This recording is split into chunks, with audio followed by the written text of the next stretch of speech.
Magandang umaga mula sa Pag-asa Weather Forecasting Center. Ito ng ating update sa magiging tayo ng panahon sa susunod na 24 oras. Makikita natin dito sa ating latest satellite images, itong mga kaulapan na umiiral sa southern portion ng ating bansa ay ang patuloy na epekto nitong easterlies o yung hangin na nanggagaling sa Karakatang Pasipiko sa malaking bahagi ng Visayas, portions ng Mimaropa, at sa may Mindanao. Samantala, itong shear line na inaasahan rin natin na sa mga susunod na oras within the next 24 hours, magdudulot rin ng mga pag-ulan dito sa ilang portions ng Bicol Region area. Patuloy rin yung pag-iral ng northeast monsoon o yung malamig na hanging amihan dito sa northern and central Luzon. So for Metro Manila and most of Luzon, generally fair weather conditions ang ating mararanasan ngayong araw, pero nandiyan pa rin yung mga tsansa ng usual afternoon to evening na mga rain showers or thunderstorms, especially dito sa area ng southern Luzon, at chance namang ng light rains yung ating mararanasan sa Metro Manila and the rest of Luzon. So wala pa rin tayo minomonitor na low pressure area at nananatiling maliit yung chance na magkaroon tayo ng bagyo sa mga susunod na araw.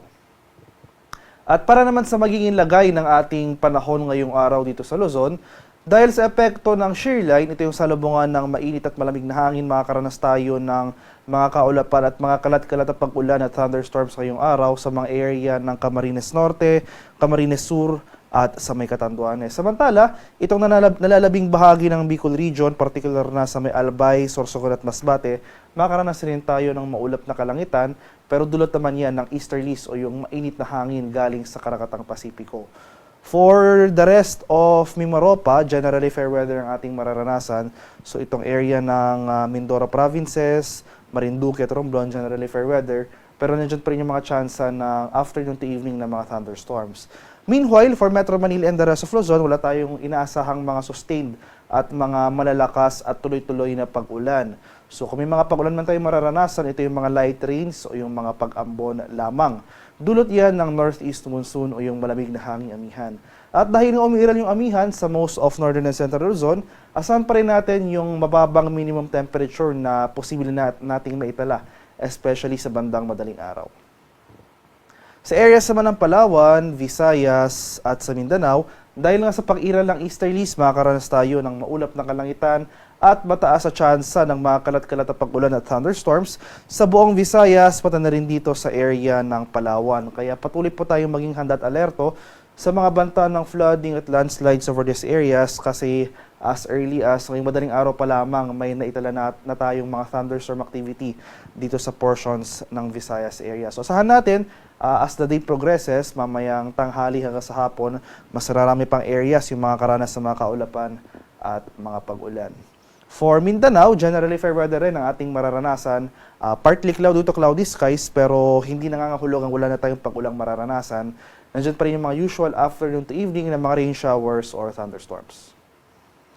Sa kalagayan naman nating karagatan sa kasalukuyan, walang nakataas sa gale warning, pero iba yung pag-ingat pa rin sa ating mga kababayan na maglalayag, especially dito sa northern and eastern seaboards ng Luzon dahil posible pa rin tayong makaranas dyan ng katamtaman hanggang sa maalong karagatan. At para naman sa ating weather outlook sa mga susunod na araw, so bukas, araw ng Huwebes, so ito yung unang araw ng 2026, makakaranas pa rin tayo ng panibagong bugso ng northeast monsoon o yung hanging amihan. So may inasahan tayong surge bukas at dahil dyan, kaakibat ng pagbugso ng amihan, makakaranas tayo ng epekto ng shear line na kung saan lalakas yung epekto nito sa most of Bicol Region and Mimaropa. So Bicol Region, Mimaropa area for tomorrow dahil sa epekto ng shear line, asahan po natin yung mga kaulapan at mga kalat-kalat na pag-ulan at thunderstorms. Sa araw naman ng Biyernes hanggang sa Linggo, so ongoing pa rin over these days sa mga araw na ito, yung inaasahan nating surge ng northeast monsoon. So sa kasagsagan ng pag-iral ng northeast monsoon, mas lalakas rin yung epekto ng ating shear line. So magpapatuloy yung mga pag-ulan na dulot ng shear line sa malaking bahagi ng southern Luzon. So itong area pa rin ng Bicol Region, Mimaropa, portions of Calabarzon makakaranas ng mga pag-ulan na dulot ng shear line. Samantala, ito namang silangang bahagi ng northern and central Luzon, asahan na rin natin yung mga kaulapan at pag-ulan na dulot ng northeast monsoon o yung hanging amihan itong Eastern Visayas rin, itong eastern section ng Eastern Visayas, makakaranas rin ng mga pag-ulan na dulot ng shear line. So sa mga lugar ko pong hindi nabanggit, for Metro Manila, most of Northern and Central Luzon, pati na rin itong western and central portions ng Visayas, as well as most of Mindanao, ay generally fair weather pa rin ang ating inaasahan in the coming days.